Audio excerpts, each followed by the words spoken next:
하나님의 말씀은 신명기 31장 1절로 시작합니다.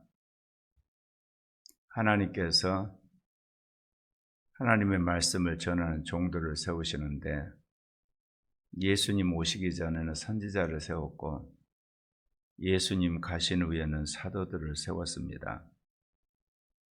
예수 그리스도의 계시라고 할 수 있는 성경은 어떻게 보면 이제 아브라함부터 시작을 해서 요한까지로 이제 완성이 되는데 우리가 이런 질문을 하게 됩니다. 구약 성경은 예수님 오신 직전에 완성되지 않아요. 말라기 선지자 때 완성이 되어버리거든요. 말하자면 모세 때부터 주님께서 문수화를 시켜서 말라기 때 끝나요. 흔히들 이 말라기 이후에 한 400여 년을 중간기라고 그래요. 구약 성경과 신약 성경이 없는 건너뛰는 단계. 그리고 나서 이제 예수님이 오시고 사도 요한까지 한 70여 년 신약 성경이 쓰여지고 나서 이제 그걸로 마감이 됩니다. 성경에 쓰여진 시기를 보면 좀 그 두 개가 언밸런스입니다. 굳이 예수님을 중심으로 이야기하자면 모세부터 시작해서 세례 요한까지 성경에 쓰여질 법도 하잖아요. 근데 말라기 때 딱 끝나버려요. 또 신약 성경은 예수님부터 시작을 해가지고 사도 요한에 끝나버리거든요. 그 뒤로 무려 1900년 동안은 성경이 없는 거예요. 그러면 여기서 이제 우리가 알 수 있는 거는 구약 성경의 성격과 신약 성경의 성격이 약간 다르다는 거죠. 구약 성경의 말씀이 쓰여진 시기는 이스라엘이 애굽을 탈출해 가지고 이제 이스라엘 공동체를 세우고 이스라엘이 망하고 바벨론에서 돌아오고 나서 예루살렘 성전을 다시금 재건할 때까지예요. 그리고 끝납니다, 이게. 우리 신약 성경은 예수님 오시고 그리고 나서 이제 초대교회가 예루살렘, 온 유대, 사마리아, 이제 땅끝이라고 할 수 있는 게 그 당시 이제 로마죠, 에스파냐. 거기까지 복음이 전파되고 나서 딱 끝나요. 그렇다면 이 신약 성경의 뜻은 예수님이 오시고 나서 그 공동체가 로마 제국 치하에 뿌리를 딱 내린 시점에서 끝납니다. 그러면 주님이 신약 성경을 통해서 우리에게 알려주시고자 했던 것은 뭐냐면 예수를 믿는 사람들이 어떻게 신앙생활을 해야 되는가, 그리고 그 신앙 공동체는 어떤 공동체가 돼야 되는가 표준을 제시한 거예요. 구약 성경은 표준이기보다는 오실 예수를 준비하라고 하는 성격이 강하고요.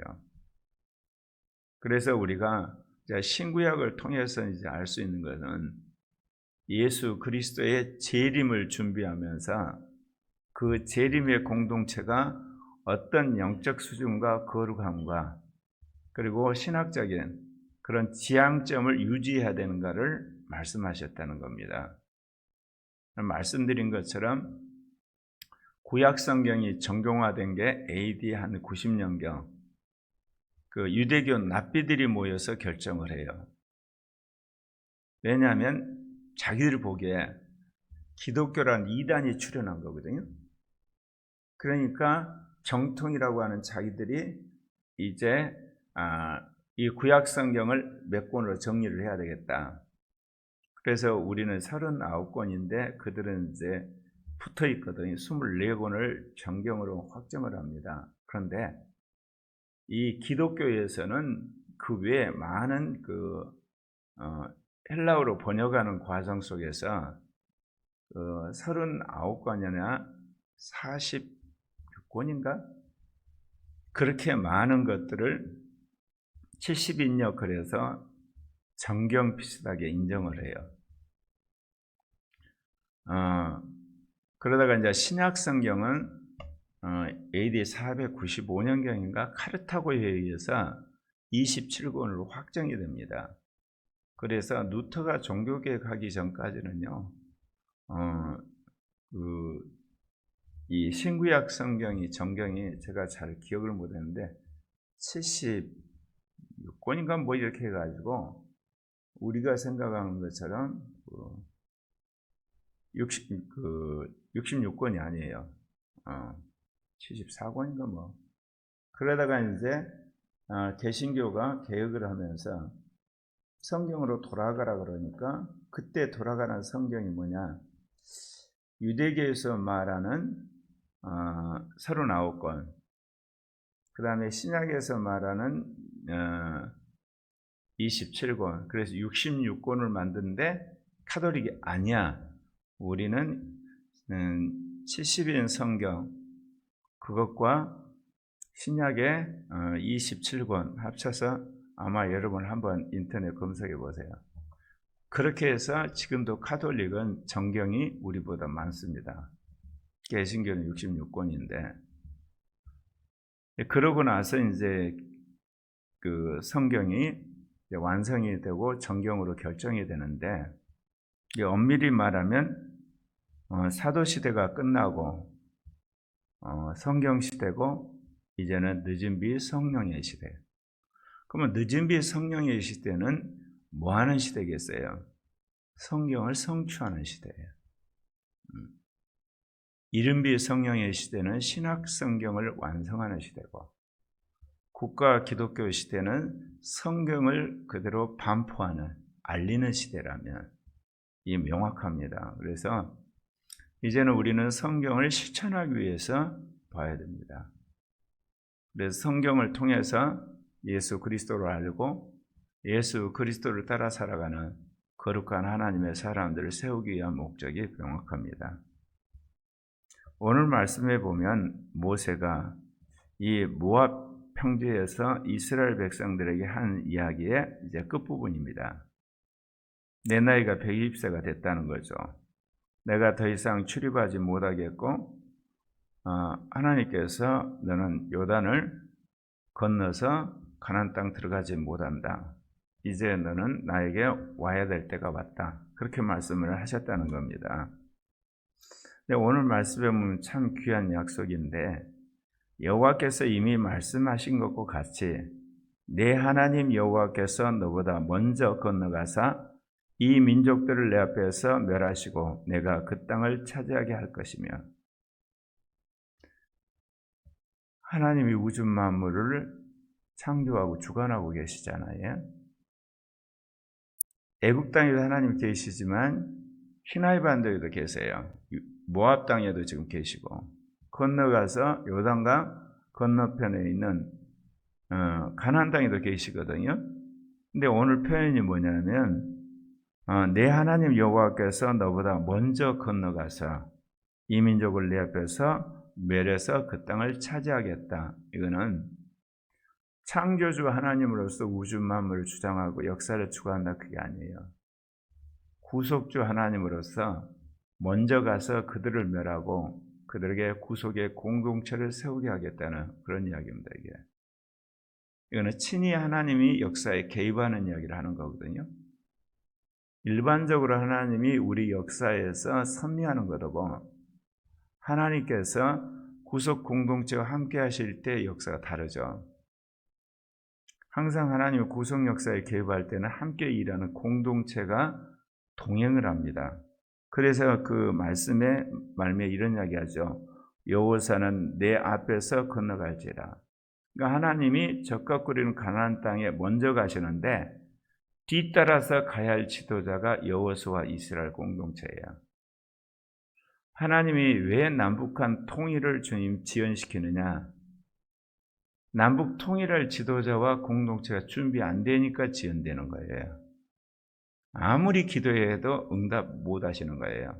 준비가 안 됐는데 하나님이 친히 어떻게 북한에 가셔요? 당신이 북한에 가서 내가 북한 땅을 너에게 주겠다 했을 때 그 땅을 차지할 여호수아가 준비되어야 되는 거예요. 오늘날 말하면 여호수아의 공동체 이스라엘 12지파, 오늘 시대로 말하면 그 일을 할 목회자와 함께 갈 교회가 준비돼야지 남북 간 통일이 되는 겁니다. 우리가 하나님 앞에 기도할 때가 있죠. 하나님 이것 해주세요. 한 개인의 어떤 물질을 주신다든지, 하나님께서 뭐 대학을 합격시켜 준다든지, 무슨 관직을 주신다. 그럴 때는 개인적으로 그냥 주시면 끝나요. 근데 그 사람의 역할이 남북을 통일한다든지, 아니면 한 정권을 이제 인수를 한다든지, 적어도 한 기업 같은 수많은 사람들에게 영향을 끼치고 그 사람의 하나의 모델이 돼서 어떤 조직을 이끌어갈 때는 그 사람이 준비돼야 돼요. 그리고 그 조직이 나라라든지, 그리고 또는 어떤 연방국가라든지 어떤 대륙이라든지 이런 단계가 되면 혼자 갖고는 안 돼요. 함께 일할 사람을 준비돼야 하나님 일하세요. 생각해 보세요. 국가를 경영하는데 한 사람만 준비됐다. 그럼 어떻게 하나님이 그 사람을 통해 다 하세요? 이게 그룹이 준비돼야 되는 거예요. 그래서 우리가 하나님이 개인에게 어떤 그 약속을 응답하시는 것과 그 개인과 그룹이 준비되어서 국가를 인수할 때 또는 국가를 건설할 때, 국가를 개혁할 때는 차원이 달라요. 여기서는 단적으로 여호수아라고 이야기했지만 여호수아와 함께 새로운 세대입니다. 또한 여호와께서 이미 멸하신 아모리 왕 시온과 옥과 및 그 땅에 행하신 것 같이 그들에게도 행하실 것이라. 이제 적과 끓이는 가나안 땅에 들어가서 여호수아와 이스라엘 백성이 전쟁을 하는데 가나안 땅에 있는 적들은 더 세잖아요. 그러니까 주님이 먼저 그들에게 실습을 한 게 뭐냐? 이 요단 동편에 있는 바산한 옥과 아모리 왕 시온과 바산한 옥이에요. 그들을 내가 멸하는 걸 너희들을 봤지? 그러니까 너희들 두려워하지 말고 떨지 말고 믿음을 가지고 내가 먼저 가서 그들을 제압할 테니까 따라 들어와서 이 가나안 땅을 차지해라, 그렇게 말씀하세요. 또한 여호와께서 그들을 너희 앞에 넘기시리니 너희는 내가 너희에게 명한 모든 명령과 그들을 행할 것입니다. 지금 우리가 저출산 고령화로 몸살을 앓고 굉장히 위기에 어떤 처한 나라로 생각하죠.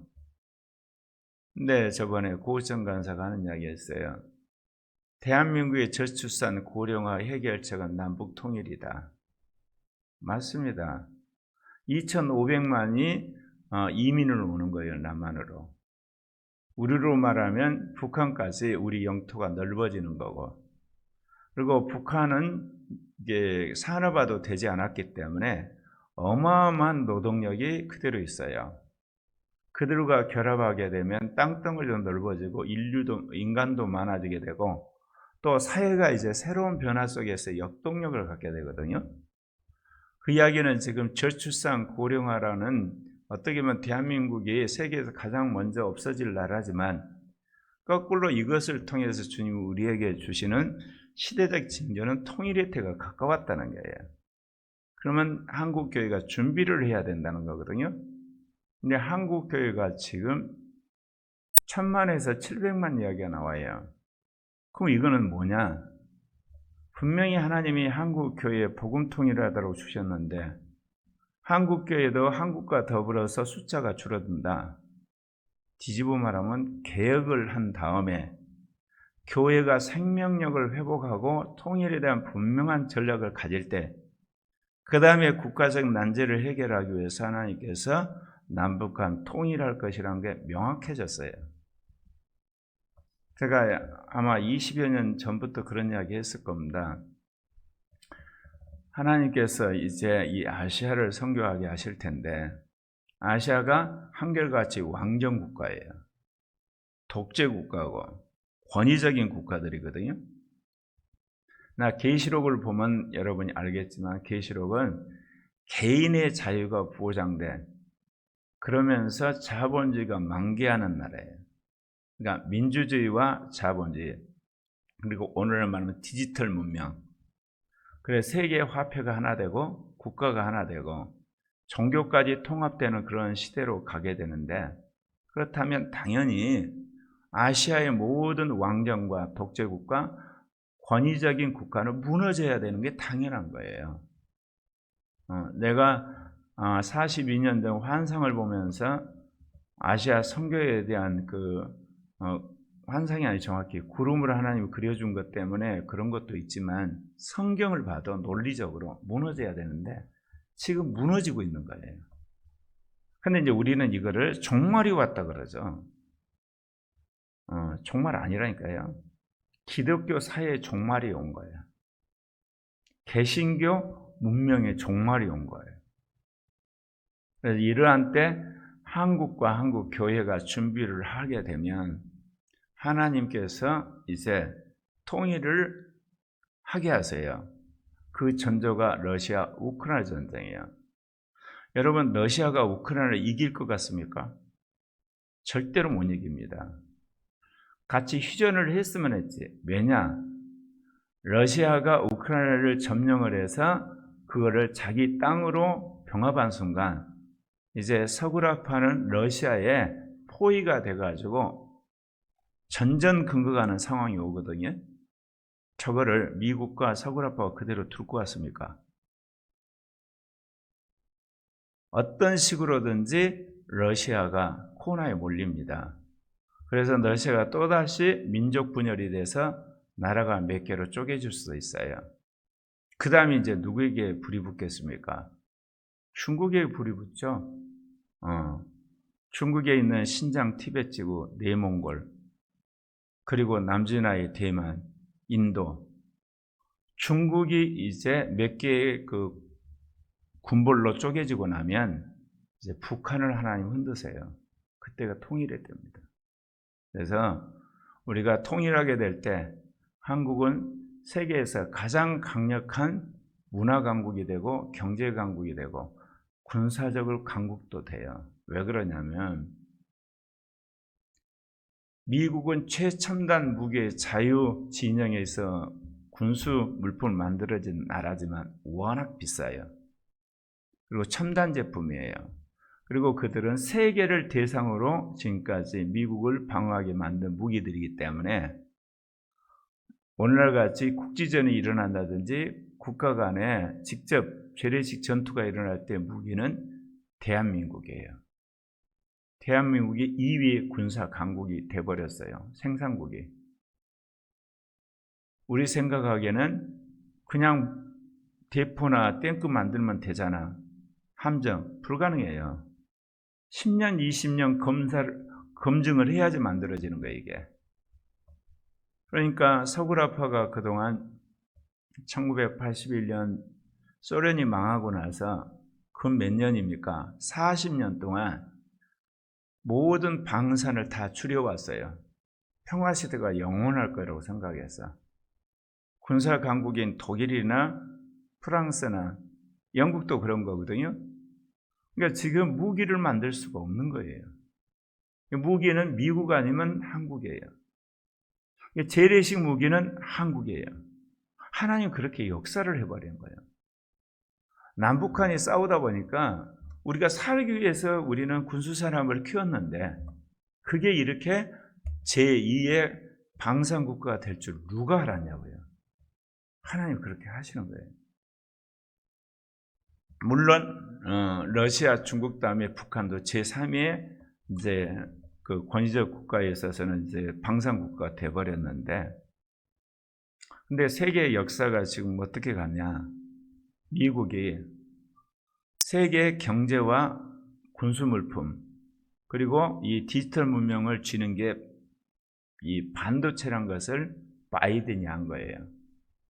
트럼프는 좀 우직하게 중국을 포위하려고 그랬는데, 그래서 바이든이 미국의 반도체 강국을 건설하고 작정을 해서 그 어마어마한 돈을 인텔과 그 다음에 TSMC, 삼성이 주는 거예요. 그 이유가 뭐냐? 세계 모든 첨단 제품은 반도체가 들어가요. 군수품 할 것 없이 전자제품, 자동차, 우리가 흔히들 쓰는 AI 들어가는 개념, 컴퓨터 다 반도체잖아요. 근데 반도체는 세계 산업이 결합되어 있어요. 설계업체, 그거를 새기는 파운드리 업체, 그 다음에 거기에 새기는 이제 그 하드웨어, 메모리, 이 세 개가 합쳐져야 이제 반도체 제품이 만들어주는데, 이 설계하는 팹리스 회사는 미국이 세계를 장악하고 있어요. 그리고 그거를 새기는 데서는 TSMC하고 삼성, 그리고 그 기판이 되는 메모리는 삼성하고 SK 하이닉스하고 미국의 마이크론이 지고 있거든요. 근데 이 모든 거를 미국으로 끄집어 와서 미국이 그걸 쥐려고 하는 거예요. 그래서 어쩔 수 없이 인텔도, 그리고 삼성도, TSMC도, 하이닉스까지 미국 본토에다 공장을 지어가지고 미국이 반도체, 메모리, 그 다음에 파운드리, 그 다음에 이 팹리스 회사를 장악을 해서 전 세계 경제를 다시금 장악하려고 미국이 계획을 했는데, 제가 그걸 보면서 미국의 정치인들이나 그 브레인들은 우리하고 차원이 다르구나 맞거든요. 이제 더 이상 미국이 경제 강국으로서 호령할 수 있는 시대가 가버렸어요. 전 세계 모든 개발도상국에서 흔히들 말하면 그 노동력 지향적인 산업이 발달하고, 기술 집약적인 그 기술들도 일본이나 한국이나 서구라파나 중국이나 인도나 러시아가 따라오죠. 미국이 경제를 칠 수 있는 길이 없는 거예요. 근데 딱 하나 뭐냐, 반도체 이 팹리스 회사에다가 파운드리에다가 메모리를 딱 장악하면 모든 세계 산업은 미국한테 굽신거려야 돼요. 왜냐? 반도체를 안 줘버리면 끝나요. 그럼 거기는 그냥 산업화 내지는 농경국가로 있어야 되는 거예요. 그래서 제가 느낀 것이, 세계를 경영하는 미국의 정치인들이나 이 기업인들의 마인드하고 우리나라 정치인이나 기업인들하고 차원이 다르구나. 그게 이제 바이든이 하는 겁니다. 그래서 오늘 이 말씀을 드리는 것은, 하나님이 마지막 시대에 분단된 대한민국을 향한 하나님의 뜻이 남북한을 통일해서 아시아 선교기지가 되는 것, 민주화 기지가 되고 선진화 기지가 되는 게 분명합니다. 이런 방향에서 우리가 믿고 기도하게 되면 대한민국 정치관이 바뀝니다. 남북한 정치판이 바뀌고, 여호와께서 그들을 너희 앞에 넘기시리니 너희는 내가 너희에게 명한 모든 명령대로 그들에게 행할 것이라. 하나님이 넘기시는 거예요.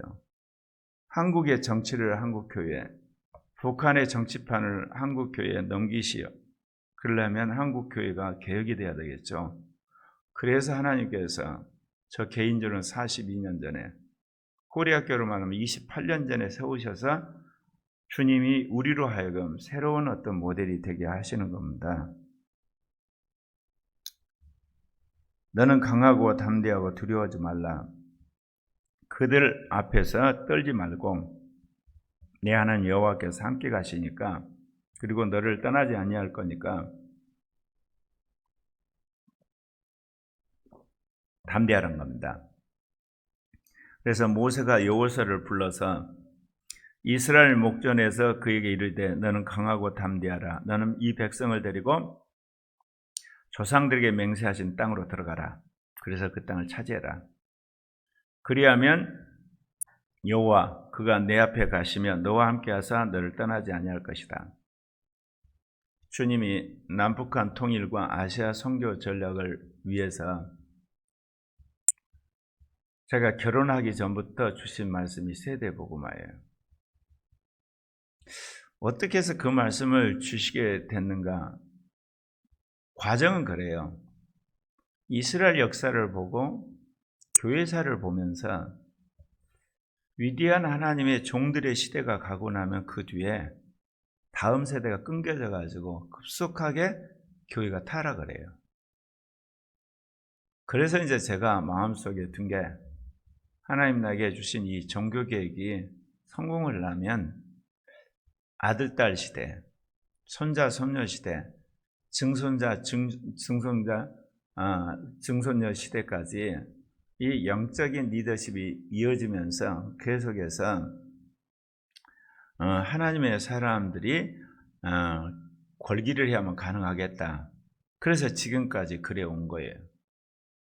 근데 우리 민족의 통일이나 아시아 선교를 보니까 이 세대 복음화의 전략이 하나님 뜻이었어요.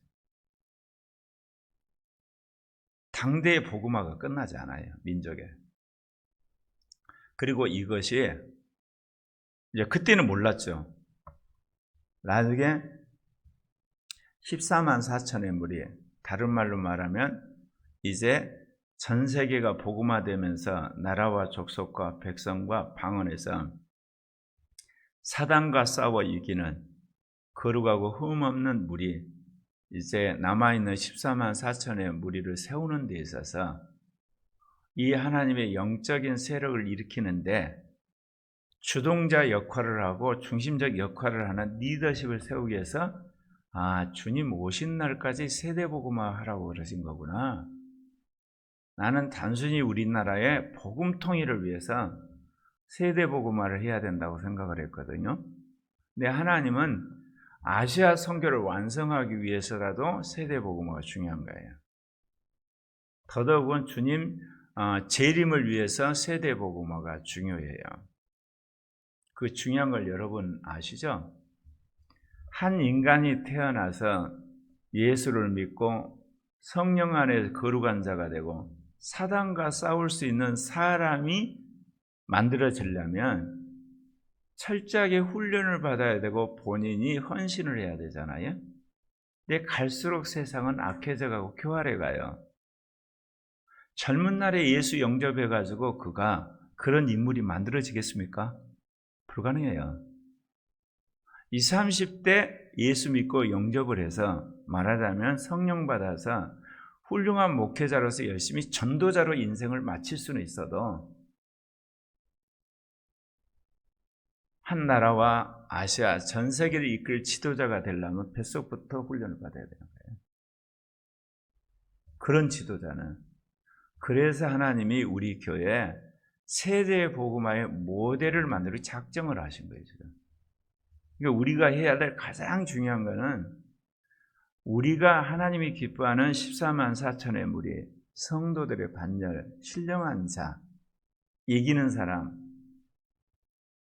마귀와 싸워 정말 이기는 첫째 부활의 사람들이 되는 모델이 되어야 할 뿐만 아니라 앞으로 태어나는 어린아이들, 청소년, 청년, 장년들 안에 그 핵심적인 세력을 만든 게 우리 교회의 사명이에요. 이 두 가지만 하면 하나님이 우리 잘했다고 그러세요. 다른 거 아무리 해도 주님은 못했다고 그러는 거예요. 이것이 이루어지게 되면 자연스럽게 한국 정치판도 뒤집어지고 남북한도 통일되고 아시아 선교도 이루고 주님 재림하세요. 왜냐하면 이것이 지금은 우리 안에 있지만 이것이 한국 교회 퍼질 테고 한국의 선교사를 통해 전 세계에 퍼질 테고 각 나라에 퍼질 테고 이런 어떤 전략이 그래서 하나님이 위대한 주의 재림을 준비하는 그런 세력이 일어나게 될 겁니다. 오늘 말씀에 모세가 그렇습니다. 이 율법을 써서 여호와의 언약궤를 매는 레위 자손 제사장들과 이스라엘 모든 장로에게 주고 모세가 그들에게 명령하여 이르기를 매 7년 끝에 면제년의 초막절에 이거를 태가신 곳에 모여서 낭독해라. 하나님이 우리에게 주신 건 성경이죠. 그 성경을 해석한 저에게 주신 첫째 부활이나 둘째 부활, 앞으로 쓸 여러 가지 성령의 성경 해석학이라든지 또는 삼위적 계시에 관한 것들, 그다음에 앞으로 아시아뿐만 아니라 세계를 어떻게 선교를 해야 하는 전략들 주님이 계속 주실 터인데 이것을 계속해서 발전시키고 그거를 퍼뜨려서 주님 재림을 준비하는 운동, 그거를 주님께서 이 한반도에서 시작을 하신 겁니다. 그래서 우리가 해야 될 가장 중요한 거, 그거는 우리가 성도가 되는 겁니다. 신령한 자가 되는 것, 그리고 우리가 이기는 자가 되는 것. 첫째 부활의 사람이 되는 것, 14만 4천이 속아는 것, 사단과 싸워 이기는 사람이에요. 제가 지난 5개월 동안 완전히 주저앉았다가 일어나면서 결심한 것이 주님의 뜻이 명확하다는 거예요. 저도 오면서 흔들릴 때가 많았죠. 뭐냐, 30년이 다 가도록 하나님이 세대복음화 훈련만 시키니까. 하나님 또 하나 주신 게 민족의 복음토일인데, 민족 복음토일은 가물가물해가지고 내 당대에 이루어질지 안 이루어질지도 모르겠고, 근데 세대복음화는 명확해요. 그러면서 딴짓 하면 안 되겠구나. 내가 성도가 되고 신령한 자가 되고 이기는 자가 되고 첫째 부활에 들어가는 자가 되고 내가 영의 음성을 듣는 종이 되는 것이 제일 중요하구나, 이게. 그리고 여기 있는 여러분이 그런 지도자가 되고, 그리고 청년들과 청소년 어린아이를 세우는 것이 주의 뜻이라는 것을 제가 확신을 하게 됐어요. 그 전까지도 그런 음성이 들렸는데, 설마 주님이 그런 일을 계속하라고 하겠어? 우리를 좀 확장시켜서 사람도 오고 돈도 오고 그럼 알려지고 뭔가 퍼뜨려지지, 어떻게 그럴 수 있어? 근데 이날까지 저를 훈련시킨 결론이 명확해요. 그렇구나.